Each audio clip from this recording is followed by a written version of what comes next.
ہم نے دیکھا ہے انسانوں کے ریلے سے دنیا نہیں ڈرتی، پاؤں سے معذور لنگڑا بھی ہو لیکن اگر ویل چیئر پر بیٹھ کر لبیک پکارے پورا یورپ ہلنے لگتا ہے۔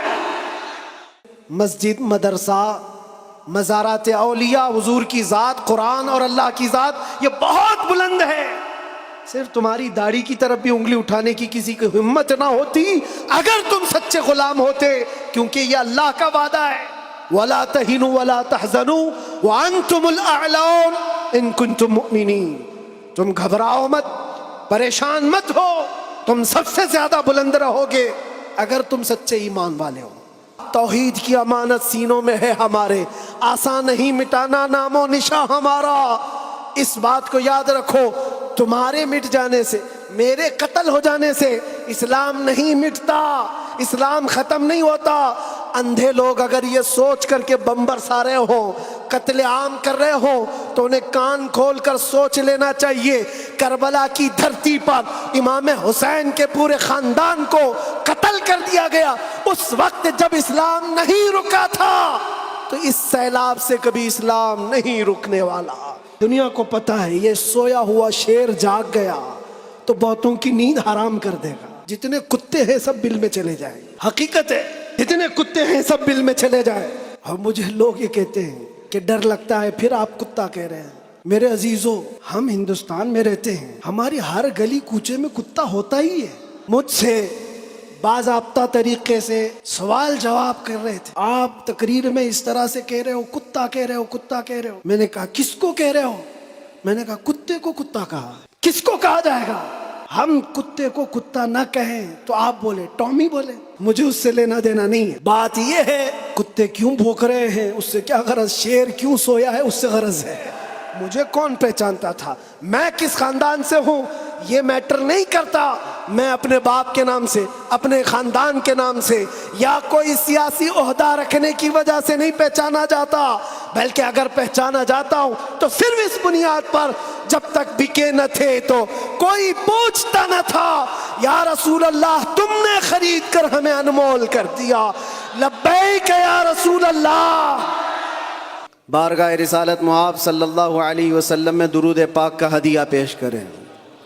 اللہم صلی علی سیدنا و مولانا محمد معدن الجود والکرم وآلہ واصحابہ الکرام وابنہ الکریم وبارک وسلم صلاة دائمة سرمدا ابدا۔ پھونکوں سے یہ چراغ بجھایا نہ جائے گا،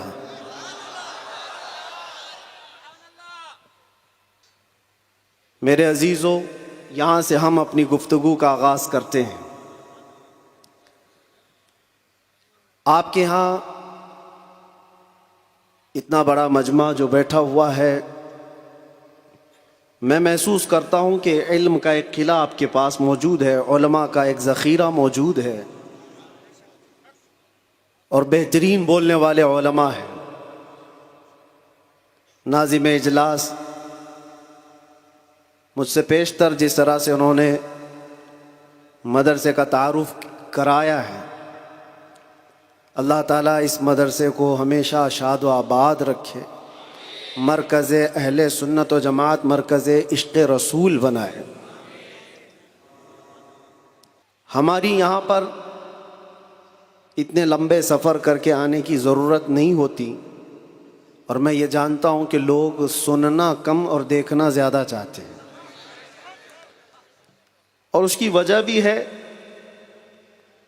کہ دنیا اپنے اپنے حساب کے مجرے کرنے والے سیلیبریٹیز کو دیکھتی ہے، تو یہ امت محمدیہ ہے، نبی کے قیدی کو دیکھنا چاہتی ہے۔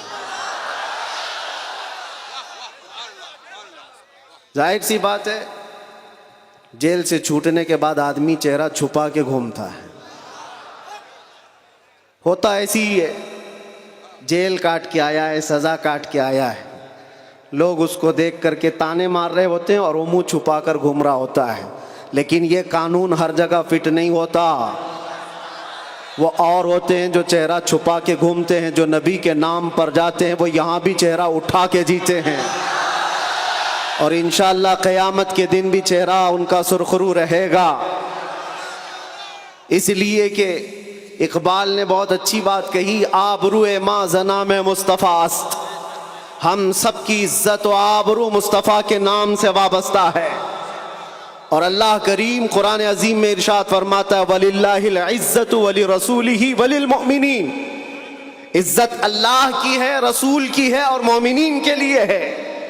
ہم نے دیکھا ہے میرے عزیزو، جن لوگوں کو آج سیلیبریٹی کہا جاتا ہے یا پاورفل شخصیت کہا جاتا ہے، سیاست میں آنے کی وجہ سے یا پھر گلیمر کی دنیا میں آنے کی وجہ سے، ٹیلی ویژن کے اوپر آنے کی وجہ سے، ان کے حالات ایسے ہیں کہ جب تک جوانی ہے ان کی چاندنی ہے، اور جب تک ان کا شباب ہے وہ چمک رہے ہیں۔ جہاں چہرے پہ جھریاں پڑ گئی نیا ہیرو آ جائے گا، دنیا ایک نیا ہیرو اپنا ڈھونڈ لیتی ہے، اور یہ دنیاوی حسن و جمال پر اترانے والوں کی زیادہ لائف نہیں ہوتی، وہ برقرار نہیں رہ سکتے۔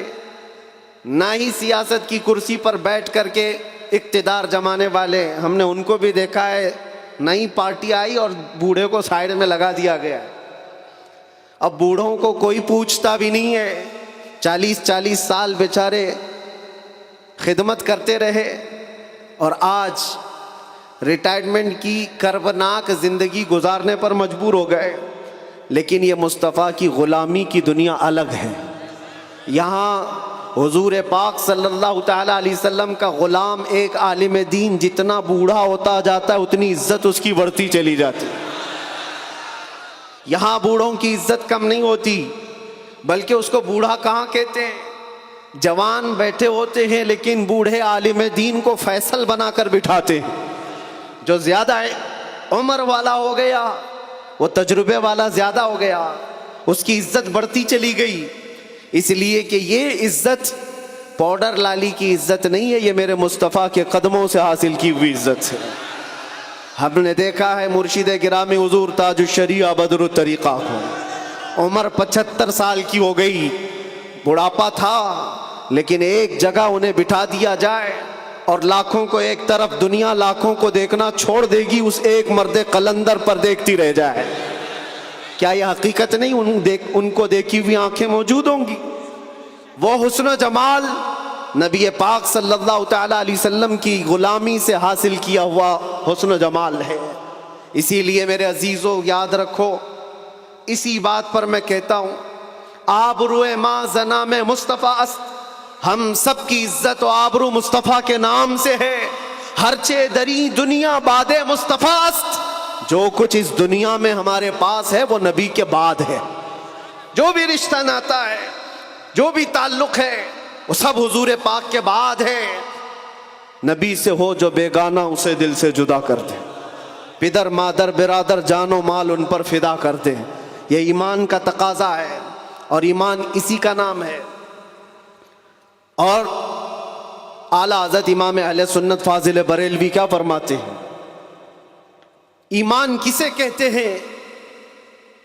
اس کی دو چند مثالیں آپ کے سامنے رکھتا ہوں، اور جب یہ ایمان آ جائے تو میرے عزیزو، یہ جو آندھیاں چل رہی، یہ جو طوفان آئے ہوئے ہیں، یہ رخ موڑ لیں گے۔ اس لیے کہ سنا ہے قدسیوں سے میں نے کہ وہ شیر پھر ہوشیار ہوگا۔ اقبال نے کہا تھا، نکل کر کے صحرا سے جس نے الٹ دیا تھا تخت روما کو، سنا ہے قدسیوں سے میں نے کہ وہ شیر پھر ہوشیار ہوگا۔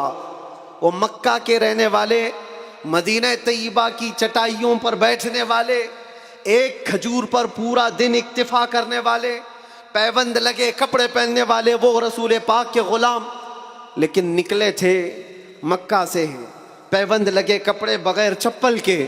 اس وقت کی دو سپر پاور طاقتوں کو گھٹنے ٹیکنے پر مجبور کر دیا تھا۔ تخت روما کو الٹ دیا تھا، رومن ایمپائر، اور پرشین ایمپائر جن کو قیصر و کسریٰ کہا جاتا ہے، دونوں کو جھکنے پر مجبور کر دیا تھا۔ تاریخ کی یہ سچائیاں بتاتی ہیں۔ کون لوگ تھے وہ؟ خالد بن ولید، سیف اللہ المسلول، 4 لاکھ صلیبیوں کے سامنے مقابلے کے لیے کھڑے تھے۔ تو صلیبیوں کے بادشاہ نے کہا تھا کہ یہ عرب کے بدو، یا عرب کے دیہاتی لوگ ہم سے لڑنے آئے جو رومن ایمپائر کے فوجی ہیں، اسلحے سے لیس ہیں، طاقت سے بھرپور ہیں، تو خالد بن ولید نے کیا کہا تھا جانتے ہو؟